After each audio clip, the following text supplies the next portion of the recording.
Hi viewers. இன்னைக்கு மே 12 சிறகடிக்க ஆசை serial என்னாச்சுன்னு சொல்லி பார்க்கலாம்க்கு முன்னாடி சேனல் சப்ஸ்கிரைப் பண்ணாதவங்க மறக்காம சப்ஸ்கிரைப் பண்ணுங்க.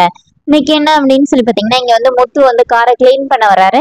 மீனா வந்து தண்ணி எடுத்துட்டு வராங்க. இப்போ சிட்டியோட ஆட்களுக்கு 2 பேர் அங்க தூரமா நின்னுட்டு இந்த மாதிரி இப்போ பேனட்டை ஓபன் பண்ணி பார்த்தானா ஆயில் லீக் ஆகுறது தெரிஞ்சிருமே அப்படின்னு சொல்லிட்டு பார்த்துட்டே நிக்கிறாங்க. ஆனா முத்து வந்து எல்லா பக்கமும் கிளீன் பண்ணி விட்டுட்டு டோரை ஓபன் பண்ணி பாக்குறாரு. ஐயோ ரொம்ப வாடடிக்குதுன்னு. இப்ப ரவி வந்து என்ன சொல்றாருன்னா, ஆமாடா பச்சை முட்டை அப்படிதான் இருக்கும் இருன்னு சொல்லிட்டு போய் அவர் வந்து ஸ்ப்ரே எடுத்துட்டு வந்து கார் ஃபுல்லா அடிச்சு விடுறாரு.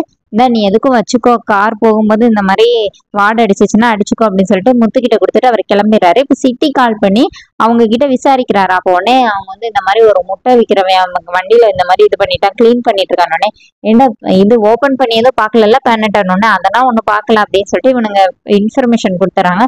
சரி காரை ஸ்டார்ட் பண்ணோடனே அவனை போய் வெறுப்பேத்த மட்டும் பண்ணிருங்க அப்படிங்கிற மாதிரி சொல்லிட்டு சிட்டி போயிடுறாரு. இப்போ முத்து சாவியை காணும்னு சொல்லிட்டு வீட்டுல போய் தேட போகும்போது மீனா கிட்ட நான் ஓட்ட தான் கொடுத்தேனோடனே மீனா சொல்றாங்க, இங்க பாருங்க எனக்கு நல்ல ஞாபகம் இருக்கு, நான் உங்க கையில தான் தந்தேனோடனே இப்ப அண்ணாமலை இருந்து ஏன்டா சண்டை போடுறீங்க, யோசிச்சு பாரு நீ எங்க வச்சேன்னு இருந்து யோசிச்சு பாருங்கும்போது, ஐயோ அது ஸ்ப்ரே அடிக்கும் போது ரவி கிட்ட தானே கொடுத்தேன் அப்படிங்கிற மாதிரி முத்து சொல்றாரு. அதுக்குள்ள ரவியே வந்து சாவியை கொடுத்தனே, நல்ல வேளை ரவி நீங்க கொண்டு வந்தீங்க, உங்க அண்ணன் இப்ப என்னைய திட்டிட்டு இருந்தாரு அப்படின்னு சொன்னோடனே சாவியை வந்து அவங்க ரவி வந்து முத்துக்கிட்ட கொடுத்துட்டு போனோடனே முத்து கீழே போய் காரை ஸ்டார்ட் பண்றாரு. கார் ஸ்டார்ட் ஆகவே மாட்டேங்குது.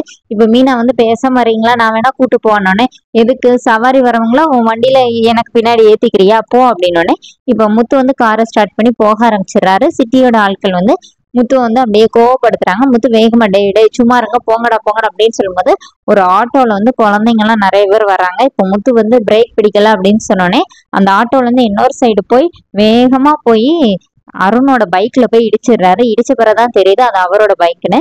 அப்போனே அருண் வந்து இவன் வேணும்னே தான் என் மேல வந்து இடிக்கணும்னே வந்தா, நான் தள்ளி நின்னால என் பைக்ல இடிச்சுக்கிட்டான்னு சொல்லிட்டு அங்க இருந்தவங்க எல்லாம் கூப்பிட்டு பிரச்சனை பண்றாரு. இத ஸ்ருதியோட அம்மா வந்து வீடியோ எடுக்கிறாங்க நின்று.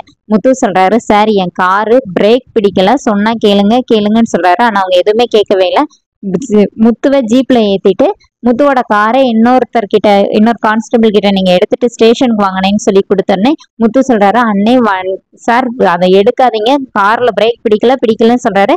அவங்க கண்டுக்கவே மாட்டேங்கிறாங்க. இப்போ எல்லாருமா ஸ்டேஷனுக்கு வந்துட்டாங்க. அதுவும் என்னோட எபிசோட் ரன் பண்ணிட்டாங்க. நாளைக்கு என்ன அப்படின்னா, அங்க இருந்த ஒரு ஏசி வந்து என்ன சொல்லிடுறாரா, இவனை வந்து என்ன சொன்னாலும் வெளியில விடாதீங்கன்னு சொல்லிட்டு அவர் போயிடுறாரு.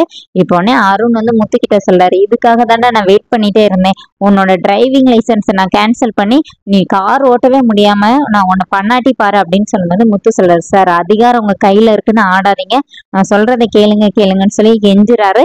அதோட என்னோட எபிசோட் ரன் பண்ணியிருக்காங்க. தேங்க்ஸ்.